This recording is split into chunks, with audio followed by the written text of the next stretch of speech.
बिस्मिल्लाहिर्रहमानिर्रहीम अस्सलाम वालेकुम। मैं आप सबको अपने चैनल में खुश आमदीद कहती हूँ। आज हम एक ऐसी बात सुनने वाले हैं जो आपकी सोच को हिला कर रख देगी। डॉक्टर जाकिर नाइक का जवाब आप सबको हैरान कर देगा।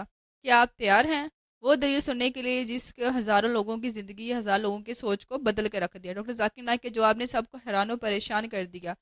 आज की रिएक्शन वीडियो आपको सोचने पर मजबूर कर देगी कि डॉक्टर जाकिर नाइक की बात सीधी, साफ और सादा दिल को लगती है या नहीं।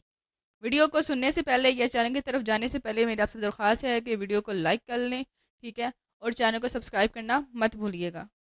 मेरा नाम सैमसन जॉन है और मैं पादरी हूँ। मेरा ताल्लुक सीडीए अस्सलाम वालेकुम। क्रिश्चियन सॉरी नाम क्या है? मेरा नाम पादरी सैमसन जॉन है और मेरा बेशक। ताल्लुक सीडीए से है, क्रिश्चियन डिबेट एकेडमी से, और मैं क्रिश्चियन अपोलॉजिस्ट भी हूँ। और आपने गुज़श्ता रोज़ कराची में पूरी मसीहियत, जो पाकिस्तानी मसीहियत है, उनको मनाजरे का चैलेंज किया था। तो मेरी तरफ से और हमारी टीम की तरफ से आपके चैलेंज को हमने कबूल किया है और हम 20,000 बंदों को पेश कर सकते हैं, तैयार कर सकते हैं, वो इस मनाजरे में प्रेजेंट होंगे। और इसके अलावा आपने कहा था कि बाइबल मुकद्दस में कोई एक आयत जो इस बात पर दलालत करती हो कि हज़रत मसीह ने कहा हो कि मैं खुदा हूँ। Gospel of John chapter number 13 verse number 13, उसमें लिखा है कि तुम मुझे उस्ताद और खुदावंद कहते हो और खूब कहते हो क्योंकि मैं हूँ। जब आप बाइबल मुकद्दस पर गौर करते हैं तो लाजिम है कि आपको बिब्लिकल लैंग्वेजेस का पता होना चाहिए। यहाँ पे जो खुदावंद के लिए लफ्ज़ इस्तेमाल किया गया है वो कुरियोस है, और कुरियोस जो के साथ जब भी आर्टिकल का इस्तेमाल किया जाता है तो ये खुदा के मायने देता है। तो मसीह जब अपने बारे में गॉस्पेल ऑफ जॉन में ये बात करते हैं तो वो खुदा होने की तरफ इशारा कर रहे हैं कि मैं खुदा हूँ। इसके अलावा gospel of Matthew chapter number 21 और उसकी आयत नंबर 3, उसमें लिखा है कि अगर कोई तुमसे पूछे कि तुम ये क्यों करते हो तो तुम उनसे कहना कि खुदावंद को इसकी जरूरत है। तो यहां पर भी यीशु जो हैं अपने आप को कुरियोस आर्टिकल के साथ खुदा कह रहे हैं। तो इसके अलावा आप Gospel of John chapter number 8 verse number, सुनिए भाई साहब, एक सवाल पूछना चाहिए, एक सवाल एक टाइम पे, समझे ना? पहला आपका सवाल कि आप मेरे चैलेंज को एक्सेप्ट करते। शायद आपने मेरी तकरीर नहीं पढ़ी जी, या मेरी तकरीर सुनी नहीं। चैलेंज करने को मैं जब चैलेंज करता हूं अलग बात है, आपने सवाल किया, सवाल का जवाब दूंगा। अगर आप डिबेट करना चाहते, मेरे डिबेट के शराइत है, जी जी, मेरे डिबेट के ये शराइत है कि अगर किसी को मुझसे डिबेट करना है पब्लिक में तो कम से कम वो 5% जैसा मैं मजमा इकट्ठा करता हूं। मेरे सबसे बड़ा मजमा है 10 लाख हिंदुस्तान में। कितना? 10 लाख। तो कम से कम 5%, 50,000 का मजमा तैयार करो। आपने सुनिए सुनिए सुनिए 20,000 का कहा था। सुनिए मेरी बात, सुनिए मेरी बात। मैं जब बात कर रहा हूं बीच में दखल मत दीजिए। जी जी, आप बात करें। 30,000 आपके लिए, 30,000 चलो मान गए, 30,000 सॉरी, मान। मुझे सुनने में प्रॉब्लम हुई। आपने 30,000 कहा, 30,000 भी मान लिया। सबसे पहला मेरा 10,000 था, फिर जी। 20,000 हुआ। जब से बढ़ते जाता है, मेरी तादाद बढ़ते जाते तो आम भी बढ़ते जाते। सबसे पहले मैं कहता था 10,000 करो, क्योंकि मजमा मेरा छोटा था। जब मजमा बढ़ते जाता है और पॉपुलैरिटी बढ़ती जाती है तो मेरा मिनिमम क्राइटेरिया भी बढ़ते जाता है। मैंने पहले जब बहस किया तो जो लोग सिर्फ 5,000 इकट्ठा करते उनके साथ भी मैंने डिबेट किया। वो पहले था ईयर 2000 में, 1998 में। आप बोलते 30,000 मान गए। आप मुझे ये बोलिए, कौन सा आपका डिबेटर 30,000 लोग को अपने वाहिद लेक्चर के लिए जमा कर सकता है? नाम क्या उसका, और फोटो दो मुझे। कौन सा आपका डिबेटर है? मैं जानता हूं दुनिया में सैकड़ों क्रिश्चियन हैं जो लाख से ज्यादा इकट्ठा कर सकते हैं। बेनी हिन, मॉरिस रेलो, जिमी स्वगैट, ये सब नाम है।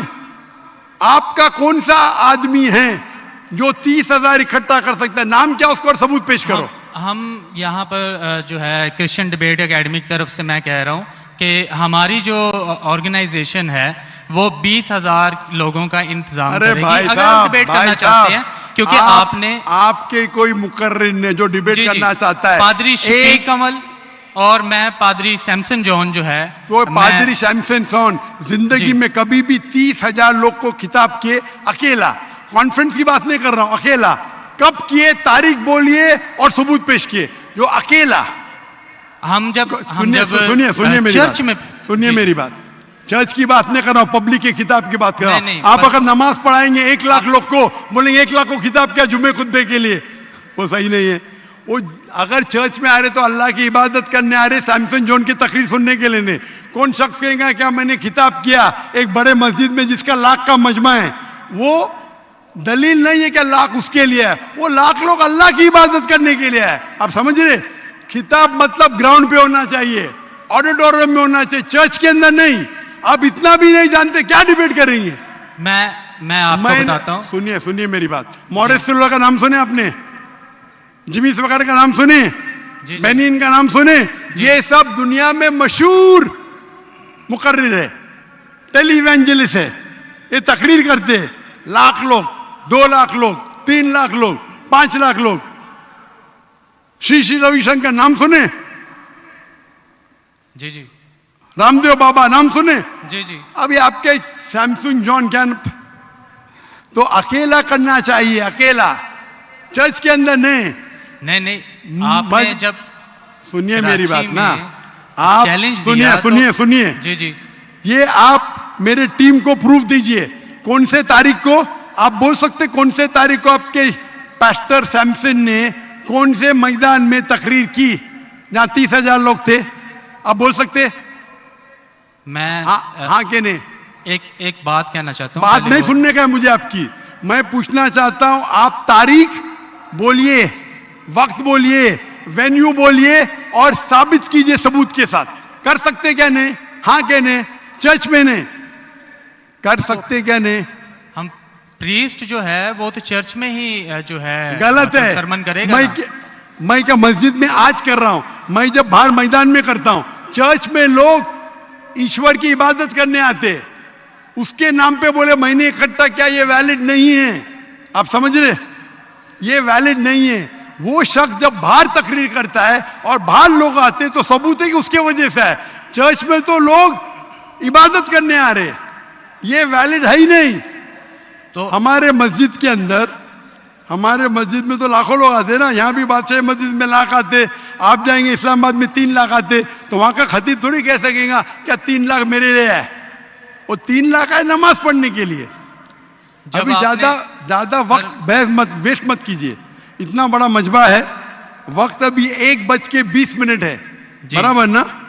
आपने जो सवाल किया उसका पहला सवाल को तो जवाब दे दिया। आप सबूत पेश करो, चर्च की बात मत करो, कौन से ऑडिटोरियम में, कौन से स्टेडियम में, कौन से मैदान में तकरीर किए? चर्च में किए। क्या इससे मालूम पड़ता आप डिबेट के लायक नहीं? फिर भी डिबेट करना चाहते, मेरे बहुत से स्टूडेंट है, आप मलेशिया में आओ तुमसे डिबेट करेंगे, हिंदुस्तान में आओ डिबेट करेंगे। कब आने को तैयार है बोलो? मलेशिया आओ। लेकिन मेरे स्टूडेंट, मेरा बेटा को छोड़ो, बेटा नहीं, मेरा स्टूडेंट, मेरे सैकड़ों स्टूडेंट है, आपसे डिबेट करके आपको एकदम एक फतह मिल जाएंगी इंशाल्लाह। आप कब आते मलेशिया? आप हायर करो स्टेडियम मलेशिया में, सैमसंग। अफसोस की बात है, इससे मालूम पड़ता है आपका जहन क्या है।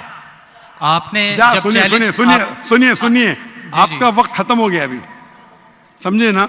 और जो आपने रेफरेंस दिया मैथ्यू का, उसमें कहीं नहीं लिखा। मेरा चैलेंज ये था, अगर कोई भी बाइबल में ये साबित करे क्या ईसा अलैहिस्सलाम खुद कहते हैं कि मैं खुदा हूं या मेरी इबादत करो, मैं क्रिश्चियन बनने को तैयार हूं।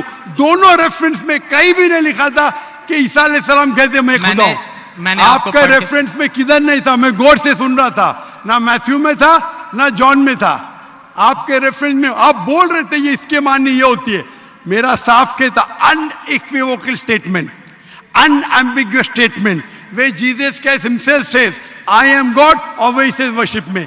बिना शक, बिना शुबा के ऐसा आप हवाला दो बाइबल का जिसमें ईसा अलैहिस्सलाम खुद कहते हैं कि मैं ईश्वर हूं या मेरी इबादत करो. दोनों सेंटेंस में नहीं था. तो वक्त जाया मत करो इधर. Can we have the next question? अस्सलाम वालेकुम दोस्तों, आप सबको दोबारा अपने चैनल में खुश आमदीद कहती हूँ। आज की वीडियो हम सुन चुके हैं और एक ऐसा सवाल जो हम सबके दिलों को हिला कर रख देने वाला था, और इस सवाल पर डॉक्टर जाकिर नाइक ने क्या खूबसूरत जवाब दिया। डॉक्टर जाकिर नाइक वो शख्सियत है जिनकी दलाइल सिर्फ एक लॉजिक नहीं होती हैं बल्कि कुरान और हदीस की रोशनी पर मबनी होती हैं। वो आज की बात और आज का जवाब सुनने के बाद हम मजबूर हो गए कि हमें किसी बात, किसी भी चीज़ पर तकरीर या तनकीद या सवाल उठाने से पहले हमारे पास इस्लाम का, कुरान का जो है वो इल्म होना ज़रूरी है। हमारे पादरी भाई ने या पादरी हैं या किसी भी मज़हब गैर मुस्लिम हैं, जिस मज़हब से ताल्लुक़ रखते हैं, इन्होंने डॉक्टर जाकिर नाइक से सवाल किया कि जी अपने मज़हब को लेके कि बाइबल में और दूसरी किताबों में जो खुदा का जिक्र किया गया है कि मेरी इबादत करो, जैसे कि ईसाई हैं वो जो है हदीस अलैहिस्सलाम की इबादत करते हैं, तो वो हदीस अलैहिस्सलाम को अपना खुदा मानते हैं, नाउज़ बिल्ला। तो वो कह रहा है कि बाइबल में हर जगह पर ये चीज़ वाज़ह की गई है कि मैं खुदा हूँ, कहो कि मैं खुदा हूँ, मैं या मैंने, तुम्हारे खुदा ने ये कहा। तो वो हर जगह पे बाइबल के हवाले दे देकर एक दूसरे खुदा का तस्वुर पेश करने की कोशिश कर रहा था, जो कि एक बहुत बड़ा शिरक है। अल्लाह पाक की ज़ात वाहिद है, अल्लाह पाक का कोई शरीक नहीं, ना उसके कोई भाई बहन माँ रिश्तेदार कोई भी कुछ भी नहीं है। अल्लाह पाक एक है और हम सबको पैदा करने वाले हैं बेशक। इसमें कोई भी ऐसी बात नहीं है, ये ऐसी हकीकत इसको हम जुटला नहीं सकते। लेकिन ये आज के दौर में एक, वो कहते हैं कि इतने पढ़े लिखे दौर में, इतने जदीद दौर में भी हमारी ला इल्मी और कम अक्ली ही है कि हम पढ़े लिखे होने के बावजूद हम इस चीज़ का कंपैरिजन या इस चीज़ को नहीं समझ पा रहे हैं कि आखिर हमारी दुनिया में आने का मकसद क्या है, हमें जिसे बनाया वो है कौन। अभी भी लोग जो हैं वो इतने मज़ाहिब में डिवाइड हो चुके हैं। मज़ाहिब के अलावा एक मज़हब, हम मुसलमान हैं, ठीक है, हमारा दीन इस्लाम का नाम जो है, हमारे मज़हब का नाम जो इस्लाम है, उस दायरा कार में रहते हुए भी हमने इस्लाम को इतनी अलग अलग शाखों में डिवाइड कर दिया, और वो इन शाखों में कहीं चाहते ना चाहते हुए भी हम जो मुसलमान हैं वो खुद शिरक कर रहे हैं। बाकी लोगों को क्या इसमें इन्वॉल्व करना, बाकी लोगों को इसमें क्या ऐड करना कि जी बाकी लोग शिरक कर रहे हैं, वो चलो खुलेआम कर रहे हैं ना, वो तो एक्सेप्ट करते हैं। हम ईसा अलैहिस्सलाम को मानते हैं, हम बुतों को मानते हैं, हम इसको मानते हैं, हम आग को मानते हैं, पानी को, दरिया को मानते हैं।